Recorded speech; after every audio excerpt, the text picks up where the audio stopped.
जय जगन्नाथ। भारत की और विश्व के सारे सनातन धर्मी भक्त लोगों को मेरा सादर प्रणाम। ये बहुत महत्वपूर्ण आलोचना है जो हमारी भविष्य मालिका में लिखा है और सभी शास्त्र विश्व में पुराण जो लोग पढ़ते हैं कलियुग के अंत के बारे में, कैसे कलियुग का अंत होगा इसके बारे में सारे जो बड़े बड़े जो ज्ञानी तानी मानी है, जो पीठाधि से मठाधि से जो साधु संत है, उनको भी मालूम नहीं है, क्योंकि ये मालिका उड़िया में लिखा है।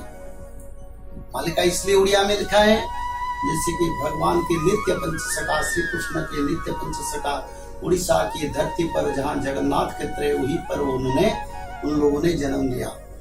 अगर द्वापर युग होता तो सुदाम सुवर्ण सुवच्छ सुबाहु शिवच्छ उन्होंने उत्तर प्रदेश की वृंदावन पर गोप पर उन्होंने सब जन्म लिया था और हिंदी में वो सब शास्त्र पुराण और भगवान की गुण गाथा लिखे थे।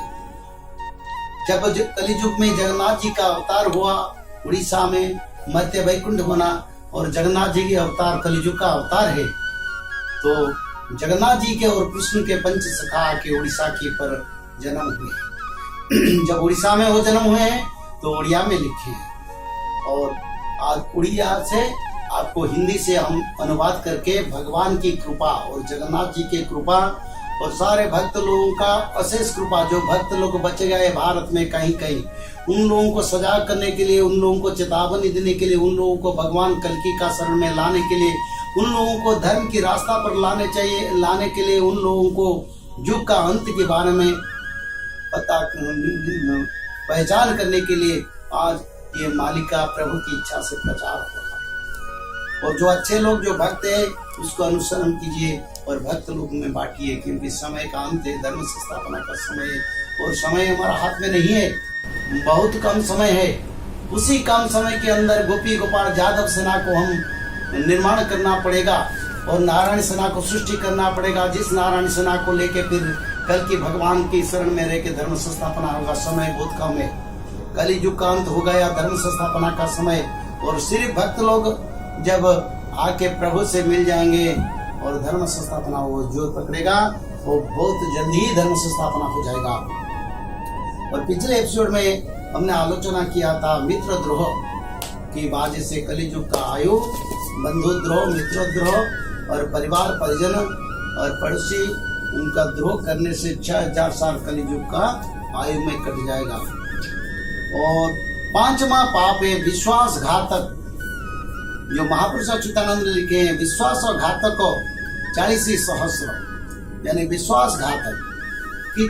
किसी लड़की ने किसी लड़का को अपना जान माल इज्जत सब दे के उसको बल पाता है, वो शादी करने के लिए बोलता है और लड़का भी उसको बोलता है देखो हम भी तुमसे शादी करूंगा, पर कहीं पैसा वाला और कहीं और उससे कहीं सुंदर और कहीं उससे कहीं कुछ भी ज्यादा मिलने वाला लड़की अगर मिल जाता है उसको वो तुरंत विश्वासघात करके छोड़ देता है। और संसार में इसलिए बहुत जगह होता है, ये पाप का क्षमा नहीं है। किसी को किसी ने अच्छी तरह से समझे और शादी करे, ये कोई शास्त्रीय नियम से उल्लंघन नहीं है, पर ये उल्लंघन है किसी को बाधा करके शादी नहीं करना, किसी का पास इज्जत का खिलवाड़ करके उसको शादी नहीं करना, किसी को बर्बाद करके उसको शादी नहीं करना। ये समाज में बहुत संख्या से होता है विश्वासघात। और क्या, पति ने बहुत कड़ी मेहनत करके परिवार को गुजारिश करता है, चलता है, सुबह से शाम तक मेहनत करता है अपने बच्चा अपने पति पत्नी को सुख देने के लिए। जब पति घर छोड़ के जाता है काम पर और बाहर की दुनिया में रहता है, तब कुछ पत्नी, सारे पत्नी के बारे में नहीं बोलता, सारे नारियों के बारे में नहीं बोलता, मैं बोलता हूँ समाज में कुछ जगह कहीं कहीं ऐसा कुछ होता है, हर जगह पर नहीं है। तो क्या करेंगे, पति की जो अनुपस्थित में वो नारी दूसरा पराई पुरुष के साथ दैहिक और शारीरिक का संपर्क रखते हैं और स्वामी को विश्वासघात करते हैं। ये क्या पाप है? पाप का सिवा नहीं है, इसको बोलना भी मुश्किल है।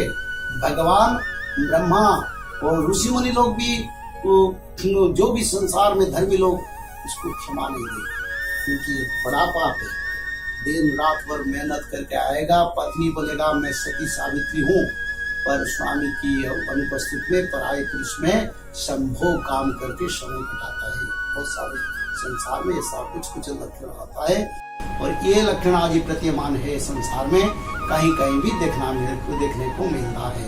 और क्या, पत्नी भगवान की तरह पति को, पुरुष को पूजा करता है, और उसको जो बोलता है वही करता है। रात दिन मेहनत करके अपना परिवार को भरण पोषण करता है, खाना पीना रखना सबका जत्न लेता है, दिन से सुबह से रात तक वो मेहनत करता है। पर धोखाबाज पति लोग ने क्या करते हैं, जाके पराये नारी और वेश्या के साथ संपर्क रखे अपने पत्नी को आके मारते हैं, गालियां देते हैं, शराब पी के आते हैं, ऐसा घृणा धंधा करते हैं।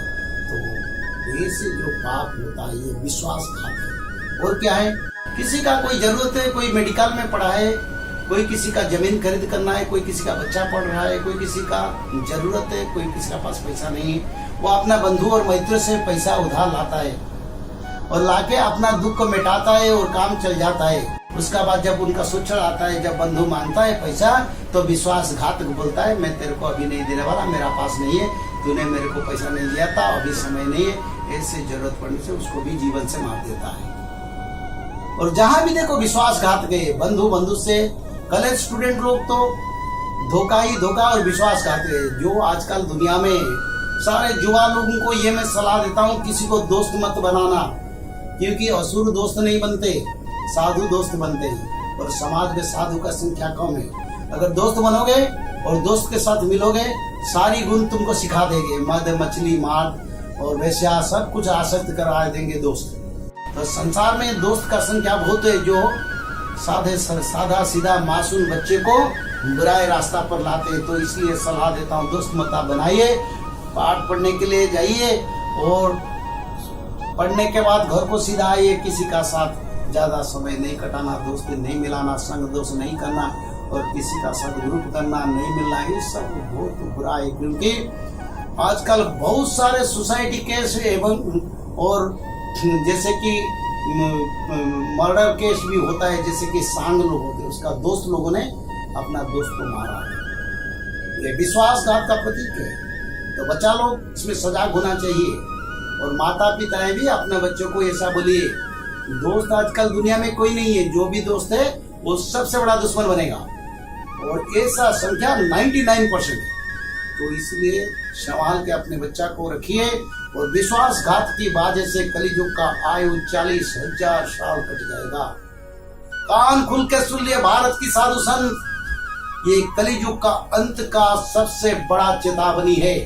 क्या है ना, 40,000 साल विश्वासघात की वजह से कलियुग का आयु कट जाएगा। तो ऐसे 4,32,000 से 5,000 साल मिछ झूठ बोलने से, गंगा में उलग्न स्नान करने से 10,000, ब्राह्मण स्त्री हरण करने से 30,000, और मित्र द्रोह से 6,000, विश्वासघातक से 4,000 साल कलियुग का आयु से कट जाएगा।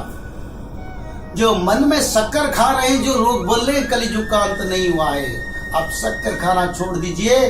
आप निर्दिष्ट और सही और प्रकृत स्थिति पर हमको अमल करना चाहिए, क्योंकि ये मालिका का वाणी है। पूर्व भानु अवा पश्चिमे जीव, अच्युत वचन मिथ्या नहिव, कुल शून्य को मुकरिण आस, ठीक है बणिले श्री अच्युत दास। यानी पूर्व भानु यानी पूर्व का सूर्य पश्चिम में उदय होगा, ये जरूर होगा, समय ऐसा आएगा।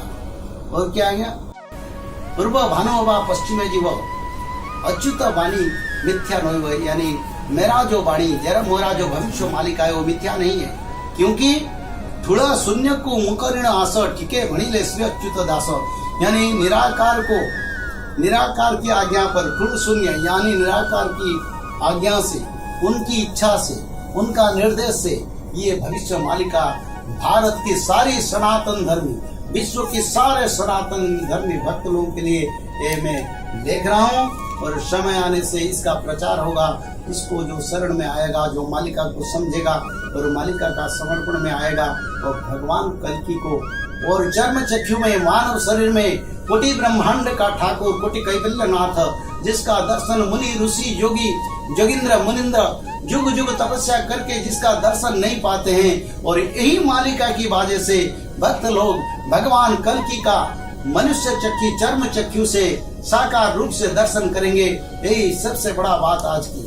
तो धर्म संस्थापना का समय के निकट में कलियुग का अंत के बारे में एक एक करके हम आपको बुझा रहे हैं, समझा रहे हैं, और कौन सा पाप कितना पाप की कौन सा पाप की वजह से कितना उम्र लगता है इसके बारे में भी बोलते हैं। आप उसको समझिए, अमल कीजिए, मालिका को अनुसरण करिए। अगर ऐसा करेंगे तो भगवान कल्कि भी आपको मिलेंगे, आपके समय होगा। फिर अगले एपिसोड में आलोचना करेंगे। तब तक जय जगन्नाथ, जय बाबू, जय माँ सूरत।